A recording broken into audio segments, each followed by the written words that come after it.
ረዳቴ በጭንቅ ዘመን እረፍቴ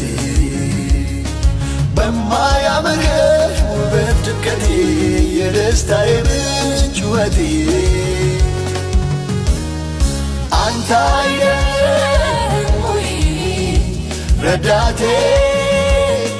በጭንቅ ዘመን እረፍቴ በማያምር ውበት ድምቀቴ የደስታዬ ምንጭ ሕይወቴ የለኝም ሌላ የምለው ይሄ ነው ብዬ እንኳን የማነሳው ከሰው የደስታዬ ቀኑ ባለቤት ብቻህን ታይበት ይሄን ነው ምለው ተመስገን ተመስገን ተመስገን ተመስገን ተመስገን ተመስገን ተመስገን ተመስገን ተመስገን ተመስገን ተመስገን ተመስገን